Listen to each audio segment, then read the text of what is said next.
नमस्कार दोस्तों, स्वागत है आपका आपके अपने YouTube channel RK ITI electrical पर। तो फ्रेंड्स, जैसा कि अपन यहाँ पर लगातार टॉपिक लेके चल रहे हैं, ITI जो इलेक्ट्रिकल ट्रेड का जो कोर्स होता है अपन उसको यहाँ पर कवर कर रहे हैं, लेकर के चल रहे हैं। तो अपना जो टॉपिक चल रहा है 3 फेज इंडक्शन मोटर के बारे में अपन यहाँ पर पढ़ रहे हैं। तो अपने पिछली वीडियो में इसके बारे में पढ़ चुके हैं, काफ़ी सारी जानकारी अपन ने प्राप्त की है। अपन यहाँ पर आज जानकारी प्राप्त करने वाले हैं। तो देखिए एग्जाम में क्या होता है, ज़्यादातर जो देखने को मिलते हैं ये क्वेश्चन देखने को मिलते हैं 3 फेज इंडक्शन मोटर से ज़्यादातर एग्जाम में मिलते ही हैं ये देखने को कि यदि रोटर की गति तुल्यकालिक गति से, आप जानते हैं, देखिए पहले आप समझ लीजिए कि जो तुल्यकालिक गति होती है, मैंने पिछली वीडियो में आपको बता रखा कि तुल्यकालिक गति कौन सी होती है। तो कृपया करके आप हमारा पिछला वीडियो ज़रूर देखें, तभी आपके ये समझ में आएंगे। फिर भी मैं आपको बता देता हूँ कि तुल्यकालिक गति कौन सी होती है। जब हम स्टेटर को क्या करते हैं, 3 फेज सप्लाई प्रदान करते हैं तो क्या होता है, चुंबकीय क्षेत्र उत्पन्न होता है, जो हमें क्या होता है, घूमता हुआ प्रतीत होता है। क्या होता है, घूमता हुआ प्रतीत होता है। उसी जो घूमने की गति है उसी को क्या बोलते हैं अपन, तुल्यकालिक गति बोलते हैं, या इसको इंग्लिश में बोले तो सिंक्रोनस स्पीड अपन इसको बात करेंगे, यहाँ पर बोलेंगे। तो देखिए जो तुल्यकालिक गति होती है वो रोटर की गति से ज़्यादा होती है। जो तुल्यकालिक गति होती है वो रोटर की गति से ज़्यादा होती है। अब सपोज मान लीजिए आपकी रोटर की गति को हम क्या करें, तुल्यकालिक गति से बढ़ा दी जाए, यानी कि रोटर की गति तुल्यकालिक गति से बढ़ा दी जाए तो स्लिप क्या होगी। अब यदि रोटर की घूर्णन दिशा बदल दी जाए तो स्लिप क्या होगी। ये 2-3 क्वेश्चन हैं, ये बार बार एग्जाम में पूछे जाते हैं। तो इसी चैप्टर से रिलेटेड, इसी टॉपिक से रिलेटेड हमने सोचा इसको कवर किया जाए, यहाँ पर हम इसको लिए जाए। और देखिए तीसरा क्वेश्चन ये बनता है कि किस प्रेरण मोटर की शाफ्ट का व्यास कम होता है, या किस प्रेरण मोटर की शाफ्ट का जो व्यास होता है वो अधिक होता है, या किसका ज़्यादा होता है। अपन यहाँ पर भी आज इसकी बात करने वाले हैं। इससे भी 2-3 क्वेश्चन बन जाते हैं, वो भी अपन यहाँ पर बात करेंगे। तो फ्रेंड्स चलिए शुरू करते हैं अपना टॉपिक। 3 फेज इंडक्शन मोटर के बारे में अपन यहाँ पर जानेंगे। तो देखिए यहाँ पर अपन 3 चीज़ों के बारे में अपन पढ़ने वाले हैं आज। यदि रोटर की गति तुल्यकालिक गति से बढ़ा दी जाए तो स्लिप क्या होगी, और यदि रोटर की घूर्णन दिशा बदल दी जाए तब स्लिप क्या होगी, और किसी प्रेरण मोटर की शाफ्ट का व्यास कम होता है, यानी किस प्रेरण मोटर की शाफ्ट का व्यास कम होता है और किसका ज़्यादा होता है, ये भी अपन यहाँ पर बात करने वाले हैं आज। तो देखिए बने रहिए आप हमारे साथ। अगर आपको हमारा ये वीडियो पसंद आए तो आप हमारे वीडियो को लाइक कीजिए, अपने दोस्तों में शेयर कीजिए, और हमारे चैनल को सब्सक्राइब भी कर दीजिए, और साथ में जो बेल आइकन होता है उसको भी प्रेस कर दीजिए, ताकि हमारी किसी भी वीडियो का नोटिफिकेशन आपको मिल जाए। तो देखिए अपन शुरू करते हैं यहाँ पर स्लिप। तो अपन जान लेते हैं कि जो मोटर होती है उसकी स्लिप क्या होती है, पहले अपन उसके बारे में बात करते हैं। तो जैसे स्लिप जो होती है वो क्या होती है अपनी, यहाँ पर अगर इसकी बात करें तो टोटल स्लिप होती है वो कितनी होती है, 0 से 1 तक होती है। 0 से 1 तक होती है, ये टोटल स्लिप होती है। अब हमारा क्वेश्चन था कि यदि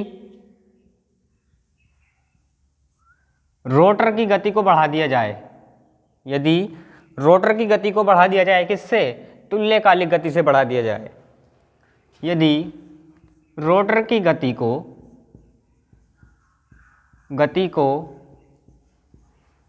तुल्यकालिक गति से बढ़ा दिया जाए, तुल्यकालिक गति से क्या कर दिया जाए, बढ़ा दिया जाए, तब स्लिप क्या होगी, तो देखिए मैं आपको एक बात बता दूं, जो इसकी टोटल स्लिप है वो कितनी, 0 से 1 तक है। और अब देखिए मैंने पिछली वीडियो में बताया है कि जितनी मोटर की स्पीड बढ़ाने पर, यानी कि मोटर की जो घूर्णन गति बढ़ाने पर क्या होता है, स्पीड यानी कि जो स्लिप होती है वो कम हो जाती है। क्या हो जाती है, कम हो जाती है। जब हम रोटर की स्पीड को बढ़ा देंगे, यानी रोटर की स्पीड यानी कि मोटर की स्पीड बढ़ रही है, तो क्या होगा, ये जो स्लिप होगी ये बढ़ेगी या घटेगी, आप सोचिए जरा। जब स्पीड बढ़ रही है यानी कि अब रोटर की स्पीड को बढ़ा रहे हैं तो बढ़ रही है। अपन भी ये भी जानते हैं कि जब स्पीड बढ़ती है तो क्या होती है, स्लिप कम होती है। तो यहाँ पर क्या होगा, यहाँ पर जो स्लिप होगी वो क्या हो जाएगी, निगेटिव हो जाएगी। क्या हो जाएगी, निगेटिव हो जाएगी, यहाँ पर ऋणात्मक हो जाएगी। क्या हो जाएगी, ऋणात्मक हो जाएगी।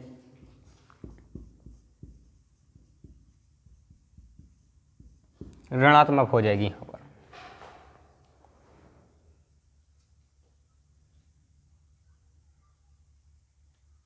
क्या हो जाएगी, ऋणात्मक हो जाएगी।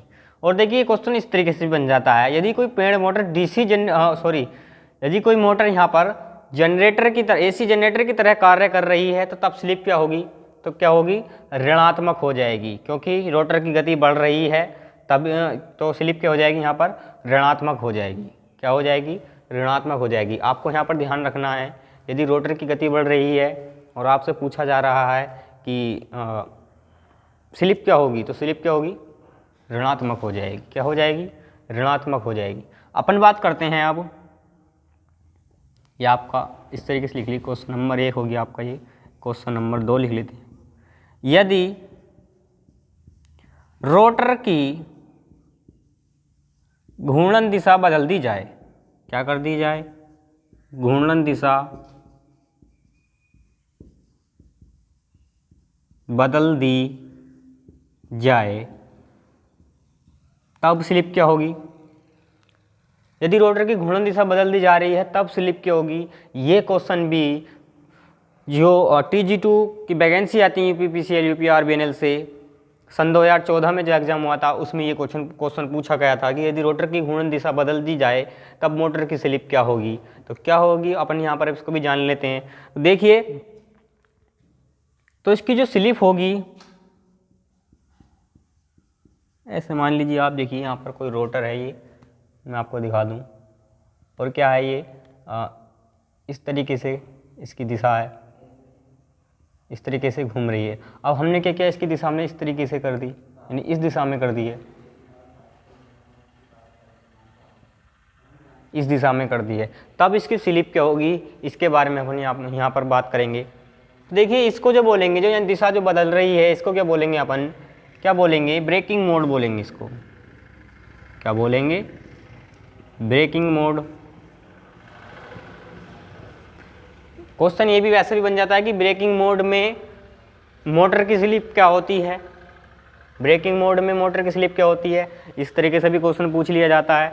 तो फ्रेंड्स मैं आपको बता दूं, जब मोटर की दिशा बदलेगी तो क्या होगा, ब्रेक लेकर के ही बदलेगी। ऐसा तो है नहीं कि ऐसे इधर से घूम रही है इधर से स्टार्ट हो जाएगी। तो ब्रेक लेने के बाद इसलिए इसका क्या नाम रखा है, इसको हम बोलेंगे ब्रेकिंग मोड बोलेंगे। और देखिए इसमें क्या होता है, जो स्लिप हो जाती है वो क्या जाती है, 1 से अधिक हो जाती है, 1 से अधिक हो जाती है, 1 से अधिक हो जाती है। कैसे हो जाती है वो भी देख लेते हैं यहाँ पर। देखिए हमारी स्लिप होती है NS माइनस NR बटे NS होता है, ये होता है। अब देखिए जब हम इसकी दिशा बदल देंगे तो क्या हो जाएगा, ये NS, यहाँ पर माइनस है, क्या हो जाएगा, प्लस हो जाएगा NS बटे क्या हो जाएगा NS, बराबर ही कितना हो गया, 2 हो गया, 2 NS बटे क्या हो गया NS हो गया, ये इससे कट जाएगा। तो स्लिप कितनी आ गई हमारी निकल करके, 2 आ गई। कितनी आ गई निकल करके, 2 आ गई, यानी कि 1 से ज़्यादा है। तो यदि रोटर की घूर्णन दिशा बदल दी जाती है तो स्लिप क्या हो जाती है, क्या हो जाती है फ्रेंड्स, 1 से अधिक हो जाती है, 1 से अधिक हो जाती है। और यदि रोटर की गति को तुल्यकालिक गति से बढ़ाया जा रहा है तो स्लिप क्या होगी, ऋणात्मक हो जाएगी। क्योंकि क्या होगा, रोटर की स्पीड बढ़ रही है, अपन जानते हैं कि जब स्पीड बढ़ती है तो जो स्लिप होती है वो कम होती है, तो क्या हो जाएगी, ऋणात्मक हो जाएगी। क्या हो जाएगी, ऋणात्मक हो जाएगी। अब यदि रोटर की घूर्णन दिशा बदल रहे हैं तो क्या होगी, 1 से अधिक होगी, 1 से अधिक होगी। आगे चलते हैं।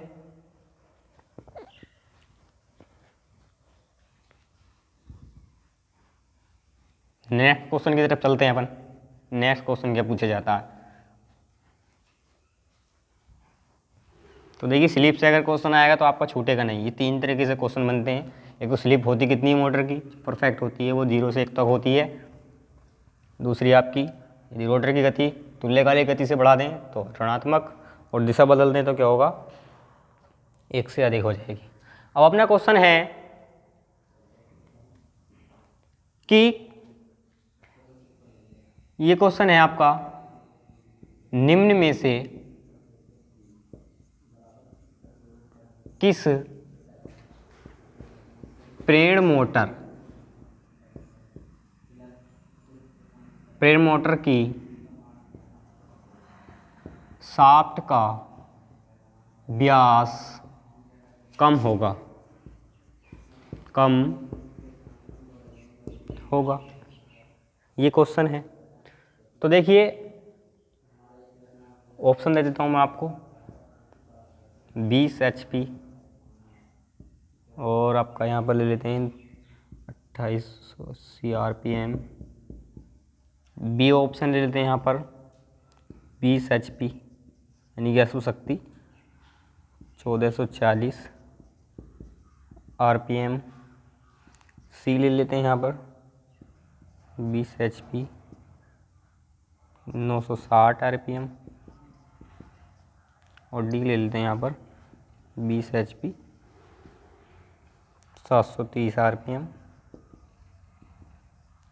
ये क्वेश्चन है।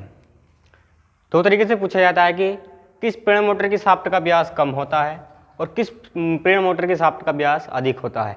तो फ्रेंड्स, जिसने भी मेरा पिछला वीडियो नहीं देखा है वो पिछला वीडियो ज़रूर देखें। मैंने उसमें आपको कई बार रिपीट करके बताया है कि किस मोटर का जो होता है, जो रोटर होता है, शाफ्ट होती है या रोटर होता है, वो व्यास उसका अधिक होता है, किसका कम होता है, मैंने बताया है। देखिए, मैंने जब आपको अल्टरनेटर पढ़ाया था तब भी मैंने आपको बताया था कि इसमें दो प्रकार के रोटर होते थे, एक तो सैलिएंट पोल रोटर होता था, एक बेलनाकार रोटर होता था। तो जो सैलिएंट पोल रोटर होता था वो निम्न गति के लिए, निम्न एवं मध्यम घूर्णन गति के लिए प्रयोग किए जाते थे। निम्न एवं मध्यम घूर्णन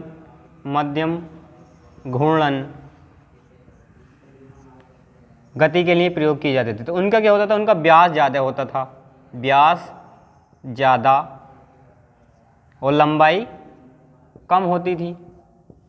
ऐसे ही हमने दूसरा पढ़ा था यहाँ पर, बेलनाकार रोटर पढ़ा था अपन ने यहाँ पर। तो क्या हो जाता था, उच्च घूर्णन गति।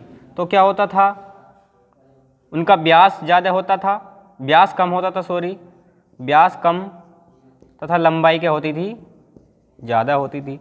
तो आप यहीं पर अंदाज़ा लगा सकते हैं कि किसी प्रेरण मोटर की शाफ्ट का व्यास कम होगा, कम किस में होता है, जो उच्च घूर्णन वाले के लिए, उच्च घूर्णन गति करने के लिए प्रयोग किए जाते हैं। तो यहाँ पर उच्च घूर्णन गति वाला कौन सा ऑप्शन होगा, ये वाला होगा, क्योंकि 2880 2880 RPM ये ज़्यादा है, ये इससे कम है, ये भी इससे कम है और ये भी इससे कम है। तो यहाँ पर कौन सा प्रयोग किया जाएगा कौन सा हो जाएगा, यहाँ पर ये आंसर हो जाएगा। और देखिए आप दूसरी बात समझ लीजिए, मोटर की शाफ्ट पर क्या होता है, बल लगाया जाता है। तो आपने एक पढ़ा होगा, एक टॉपिक होता है अपकेंद्रीय बल होता है, जिसको हम बोलते हैं, या सेंट्रीफ्यूगल फोर्स उसको बोलते हैं अपन।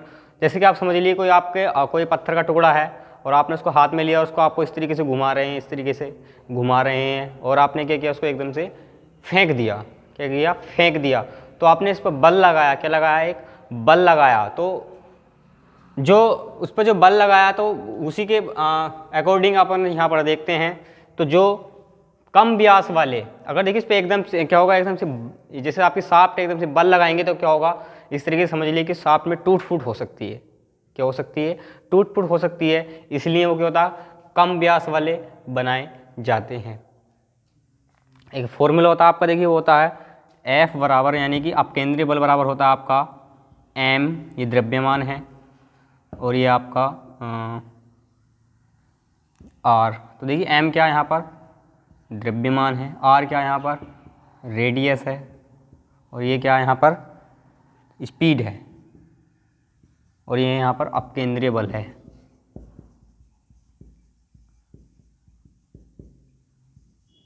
ये आपका अपकेंद्रीय बल है। तो देखिए आप यहाँ से भी समझ सकते हैं कि ज़्यादा स्पीड के लिए क्या होगा, द्रव्यमान हमें कम करना पड़ेगा। ज़्यादा स्पीड के लिए क्या करना पड़ेगा, द्रव्यमान कम करना पड़ेगा। आप इससे भी समझ सकते हैं। तो फ्रेंड्स, हमने देखा, और दूसरी बात इसमें कि ये तो अपना हो गया कि निम्न में से किस प्रेरण मोटर की शाफ्ट का व्यास कम होगा। तो आप इससे भी ध्यान रख सकते हैं कि जिसका व्यास कम होगा वो निम्न घूर्णन के लिए, जिसका व्यास कम होगा वो उच्च घूर्णन के लिए। तो उच्च घूर्णन कौन सा वाला है इसमें, ये वाला। आप ऐसे याद रख सकते हैं। अगर बात पूछी जाए कि प्रेरण मोटर की शाफ्ट का व्यास ज़्यादा किस में होता है, तो कम घूर्णन वाली, तो इसमें आ जाएगा आपका ये बैठ रहा 730 RPM। इसमें इस तरीके से, इस वाली बात से आप इसको याद रख सकते हैं। इस वाली बात से आप इन दोनों बातों से याद रख सकते हैं इसको। तो ये क्वेश्चन हो गया इसमें। तो आप देखिए मैं बता दूं आपको, तो जो सबसे ज़्यादा स्पीड वाले होते हैं उनका जो होता है व्यास, रोटर का व्यास शाफ्ट का व्यास क्या होता है, कम होता है। क्या होता है, कम होता है। मैं लिख देता हूं यहां पर, सबसे ज़्यादा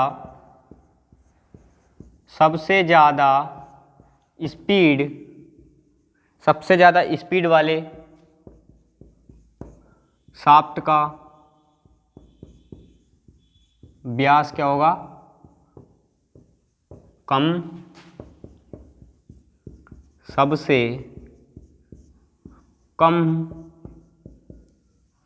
स्पीड वाले शाफ्ट का व्यास अधिक होगा। ऐसे आप इसको याद रख सकते हैं। अगर स्पीड ज़्यादा है तो व्यास कम होगा, और स्पीड कम है तो शाफ्ट का व्यास क्या होगा, ज़्यादा होगा। आप इस तरीके से याद रख सकते हैं। तो फ्रेंड्स, हमने इसमें जाना स्लिप के बारे में, अपन ने यहाँ पर डिस्कस किया कि स्लिप क्या होती है, किस तरीके से इसमें क्वेश्चन बनते हैं, अपन ने यहाँ पर इसको डिस्कस किया। और शाफ्ट का व्यास कम है या ज़्यादा है तो किस तरीके से प्रयोग किए जाते हैं वो अपन ने इसके बारे में जाना। तो फ्रेंड्स, आज की वीडियो में बस इतना ही। मिलते हैं एक नेक्स्ट वीडियो में नेक्स्ट टॉपिक के साथ में। तब तक के लिए आप हमारा वेट कीजिए, और आपको हमारा वीडियो पसंद आया हो तो आप हमारे वीडियो को लाइक कीजिए, अपने दोस्तों में शेयर कीजिए, और हमारे चैनल को सब्सक्राइब कीजिए। धन्यवाद।